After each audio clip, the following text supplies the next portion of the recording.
Royal Enfield's rapid rise is now raising a serious question across the motorcycle industry. Can its lower prices, growing lineup, and global sales momentum finally weaken Harley-Davidson's hold on riders? At first glance, the answer looks obvious. Royal Enfield is moving faster, reaching younger buyers, and making motorcycles feel affordable again. But behind the numbers, a different story is taking shape. Harley-Davidson hype was never built on volume alone. It was built on identity, legacy, sound, and decades of rider loyalty. And that is why Royal Enfield's rise may be real, but killing Harley hype is another matter entirely. Watch till the end, because the real reason Harley still holds that grip is not where most riders think it is: the misread sales gap. In the latest reporting year, Royal Enfield moved over 1 million units globally, while Harley-Davidson shipped just over 120,000. Those are real numbers, and they matter, but they only describe volume, not position. Harley-Davidson has never built its business around mass global distribution. From the beginning, it focused on a narrower slice of the market. Larger displacement, higher price, and a specific kind of rider. That decision limits volume by design.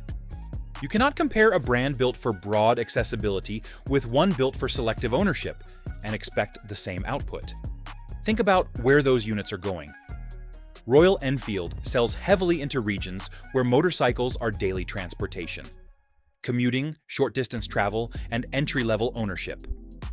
Harley operates in a different space, where the motorcycle is often a secondary vehicle used for long-distance riding, weekend travel, and personal expression. Those two use cases produce very different numbers. So when someone points to an 8-to-1 gap, they are comparing two systems that were never built to match. One is structured for scale, the other is structured for a specific experience. The gap looks dramatic, but it follows the logic of how each company chose to operate. The number is accurate, but the conclusion drawn from it usually is not. There is a deeper reason those numbers look so far apart, and it starts with what actually happens when someone decides to buy a motorcycle. Two different buyers. Walk into a showroom with a limited budget, and the goal is simple: get on the road. Find something reliable, manageable, and within reach. That buyer is looking for entry. The decision is shaped by price, accessibility, and immediate usability. Royal Enfield fits that situation perfectly. Walk into a showroom after years of riding, and the decision looks different. The rider already knows the kind of machine they want. They have preferences built over time. They are not asking what they can afford to start. They are asking what fits the way they ride now. That is a completely different mindset. These are not two versions of the same customer. They are starting from different points. One is beginning the journey. The other is continuing it with intention. Even when both stand in front of cruisers, the questions they ask are not the same. A first-time buyer is thinking about getting comfortable, learning, and staying within limits. An experienced rider is thinking about distance, feel, long-term ownership, and how the machine holds up over time. Those priorities shape the final choice more than any spec sheet. Put both riders in the same room, and they may look at similar bikes. Underneath that, they are solving different problems. That is why the sales numbers spread out the way they do. It is not just about cost. It is about what stage of riding someone is in when they make the decision. The difference doesn't begin at the dealership door. It starts long before that moment ever arrives. If this breakdown is already changing how you see the market, take a second to like the video, subscribe for more straight talk analysis, and share your take below, because real rider insight always pushes these conversations further than headlines ever will. The dream comes first. Most riders do not make their first real preference decision at the point of purchase. It happens earlier, often without them noticing. Years of exposure shape what feels right before they ever have the cash to act on it. Think about how that builds over time. Seeing certain bikes on the road, hearing a particular engine note, watching riders pass by on long highway stretches. Those impressions stack up quietly. They form a picture of what riding looks like in someone's mind long before ownership becomes possible. By the time money is available, the direction is already set. The rider may still compare options, but the lean is there. One machine feels familiar. Another feels like something different entirely. That feeling is not created in the showroom. It is carried in from everything that came before. You can see it in conversations.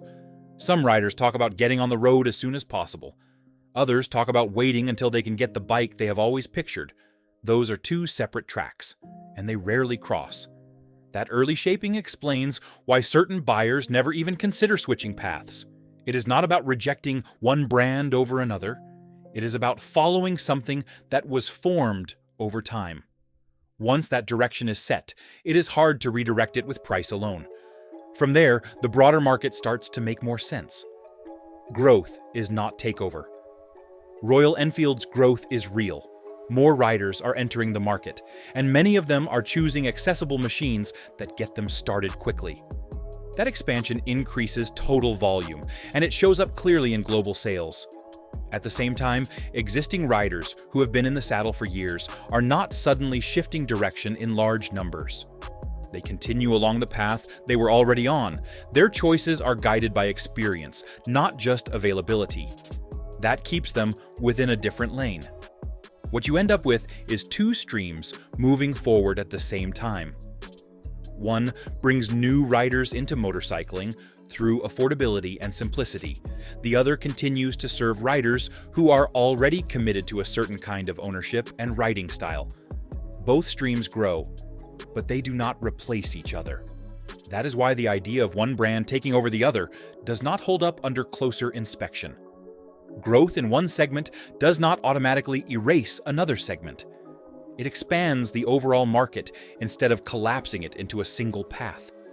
The numbers can look like a landslide from a distance. Up close, they show something more structured. Different entry points, different ownership patterns, and different reasons for riding.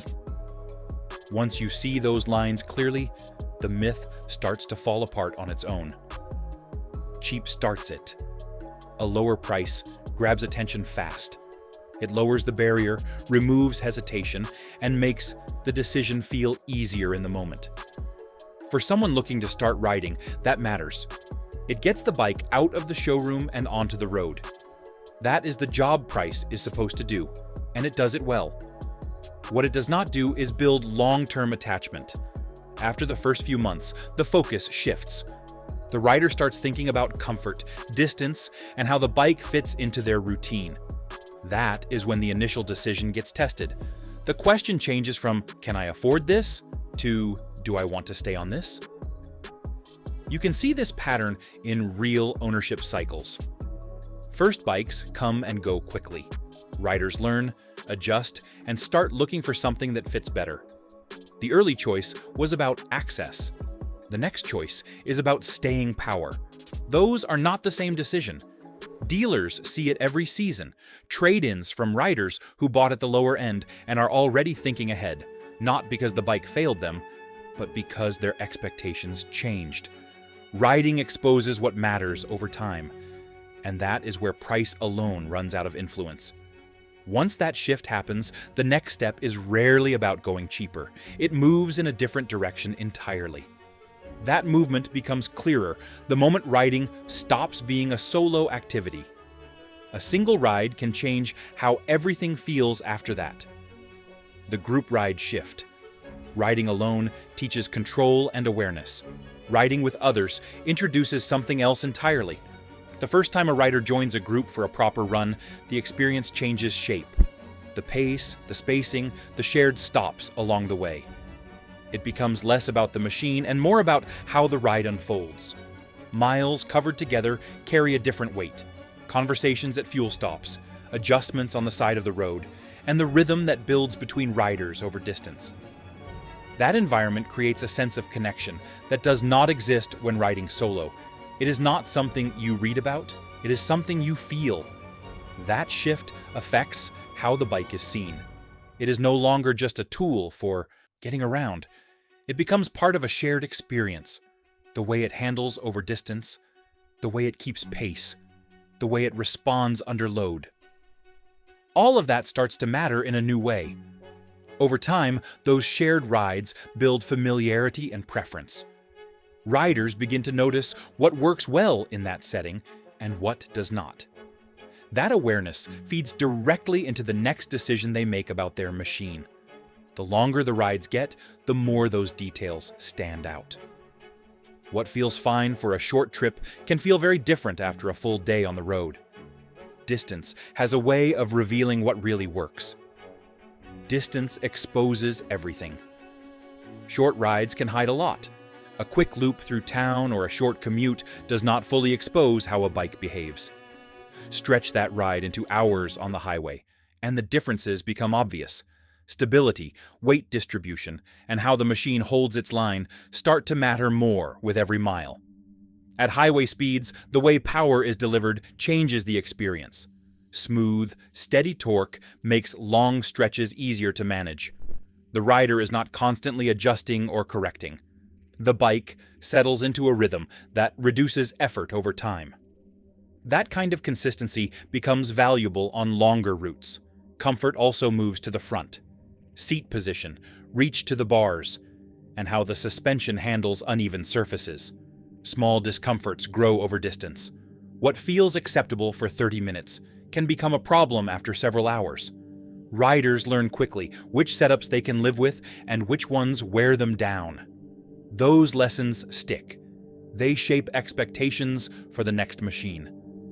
Once a rider experiences a setup that handles long miles well, it becomes the new baseline.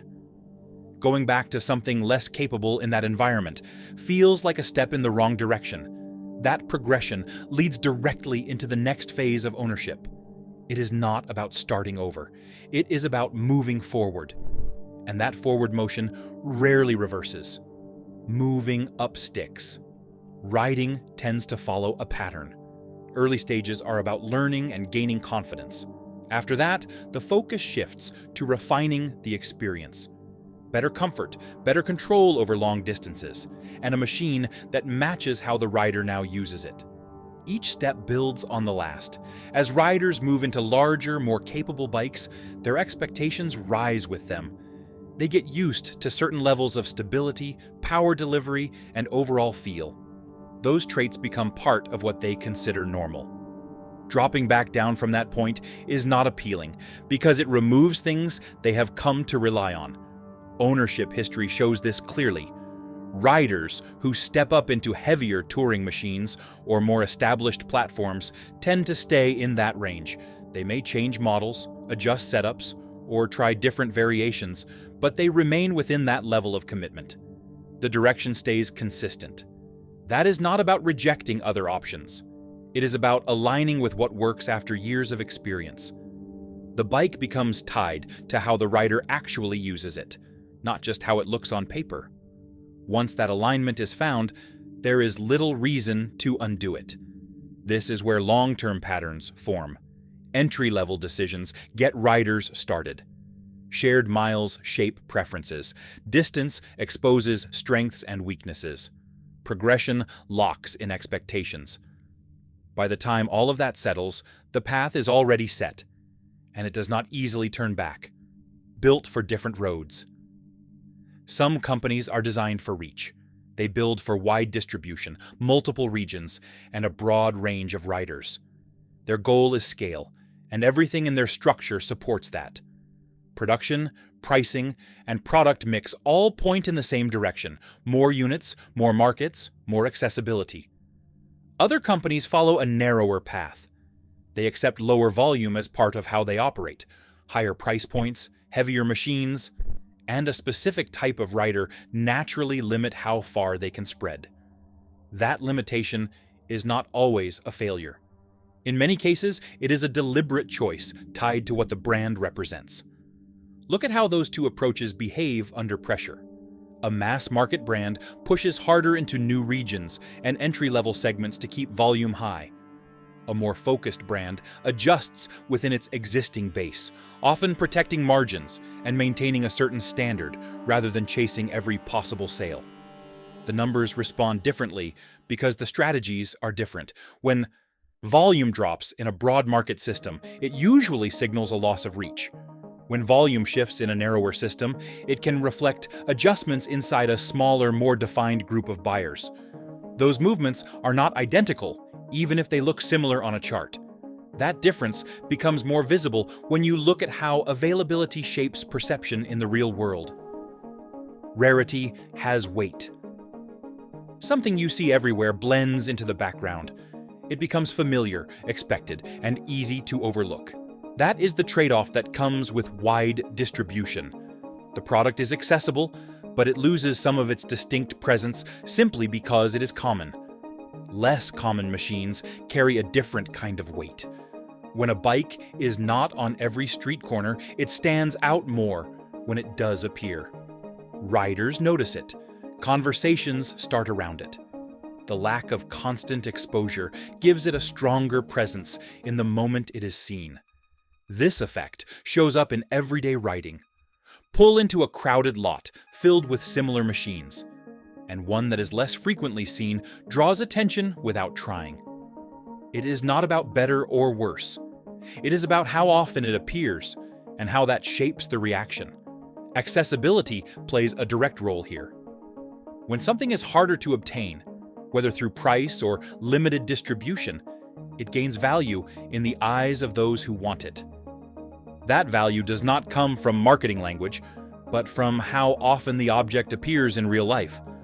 Over time, that pattern reinforces brand position, where less common machines hold distinction, while widely available ones trade uniqueness for reach. Those outcomes continue to evolve after the first owner is done with the bike. If you want more breakdowns that cut through the noise and actually explain what's happening in the motorcycle world, make sure you subscribe now, because the next shift is already building, and you won't want to be late seeing it unfold. The second-hand loop. Not every motorcycle sale happens in a showroom. A large portion of ownership changes hands through the second-hand market. That space operates with its own set of rules, and it plays a major role in how demand actually behaves over time. When a bike leaves its first owner, it does not disappear from the system. It moves to the next rider, often someone who has been watching for that exact model at a lower price. The machine stays active, and the interest around it continues. Ownership shifts, but the bike remains part of the same riding environment. This creates a loop. Bikes circulate within a network of riders, rather than exiting the market entirely. One rider moves up, another steps in at a different price point, and the cycle continues. Demand does not reset to zero after the initial sale. It redistributes across different levels of ownership. You can see this in listings in local markets. Certain models move quickly, even after years of use, while others sit longer, depending on how they fit into that network. The speed of those transactions reflects ongoing interest, not just the conditions of a single sales year. The final piece comes down to how people actually make these decisions in the first place. Specs do not decide. Specifications, pricing, and comparisons all play a role in the buying process. They provide a framework for evaluating options. On paper, they can make one machine look like a clear choice over another. Yet the final decision rarely follows that logic from start to finish. In practice, the choice often forms earlier, driven by a reaction that is hard to quantify. A rider connects with a certain feel, a certain look, or a certain idea of what the bike represents. That connection sets the direction before any detailed comparison begins. Once that direction is set, the rest of the process shifts. The rider looks for reasons to support the choice, rather than reasons to change it. Specifications are reviewed, prices are considered, but they are filtered through a decision that has already taken shape. The analysis becomes a way to confirm, not to discover. This pattern shows up across many purchases, but it is especially strong in motorcycles. Riding is not just about function. It involves personal preference, experience, and how the machine fits into a rider's life. Those factors do not fit neatly into a chart or a list of features. When you put all of these pieces together, the idea of simple decline starts to lose its clarity. The numbers still matter, but they sit inside a larger system. Strategy, perception, circulation, and decision-making all influence how those numbers should be read. Without that context, the surface story can point in the wrong direction. Legends move slow. Trends come in waves. Styles change, technology moves forward, and new riders enter with different expectations. Those shifts affect most products directly. They push companies to adapt, redesign, and reposition themselves to stay relevant. That cycle repeats across nearly every industry. Some brands sit outside that rhythm. They are not immune to change, but they are not driven by it in the same way. Their position was built over a long stretch of time, shaped by consistent presence rather than quick adaptation. That creates a layer of meaning that does not move at the same pace as trends. You can see this when comparing short-term fluctuations with long-term recognition. A brand might experience declining sales in one period and still maintain a strong presence in the minds of riders. That presence does not disappear simply because a newer option gains attention. It stays in place, supported by years of familiarity and repeated exposure. Attempts to replicate a certain presence reveal where the limits actually are. Copy shape, not soul. Styling can be reproduced with precision. Lines, shapes, finishes, and visual cues can be matched closely. Modern manufacturing makes it possible to mirror the appearance of almost any machine with a high level of accuracy. On the surface, the result can look nearly identical. What sits behind that surface is harder to duplicate: years of consistent design, long-term use across different environments, and the accumulation of rider experience all contribute to how a machine is perceived. That history is not something that can be added quickly. It develops over time through repeated use and shared recognition. Efforts to recreate the look often focus on the visible elements: chrome details, tank shapes, seating position, and overall stance. Those aspects are important, but they are only part of the full picture. The rest is built through how the machine is used and how it is talked about over the years. When riders compare machines, they are not only looking at appearance. They are considering what they have seen, what they have heard, and what they have experienced directly or indirectly. That broader context influences how similar designs are received. These distinctions feed into a larger pattern that is already forming across the market. What looks like a single competition begins to separate into distinct paths. The market is splitting. The motorcycle market is not moving toward a single outcome. It is dividing into segments that operate with different priorities. One side focuses on accessibility, aiming to bring in new riders through manageable pricing and straightforward ownership. That path continues to expand as more people look for an entry point. Another side is shaped by longer-term ownership and accumulated experience. Riders in this group tend to value consistency, familiarity, and how a machine fits into their established routines. Their decisions are influenced by what they have learned over time, rather than by immediate availability. Both sides can grow at the same time. Increased entry-level adoption does not reduce the presence of long-term ownership patterns. Instead, it adds to the total number of riders while leaving existing habits largely intact. The result is a wider market, not a narrower one. You can observe this in how different models perform across regions and age groups.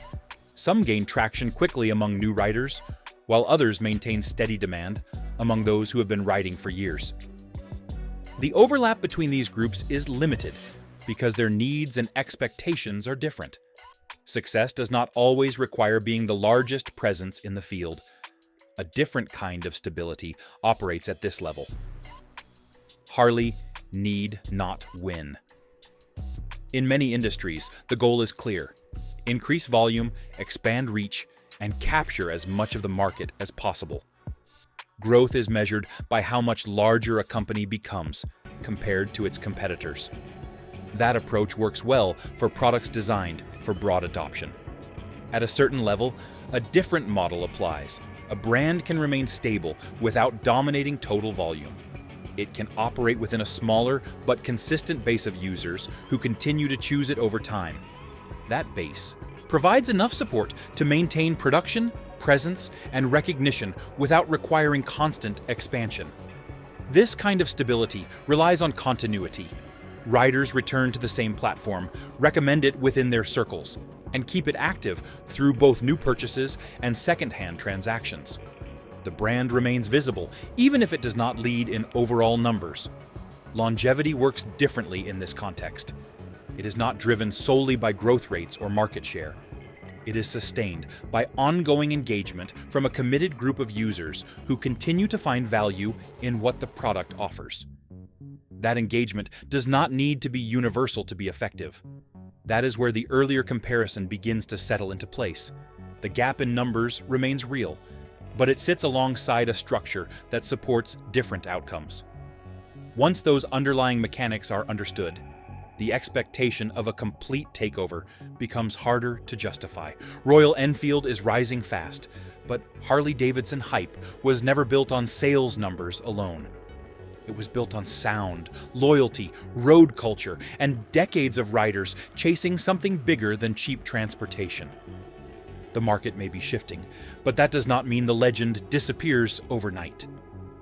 If you enjoyed this breakdown, like the video, subscribe to Motorcycle Heads for more straight-talking rider analysis, and comment below. Can Royal Enfield ever break Harley's grip, or is that hype too deep to kill?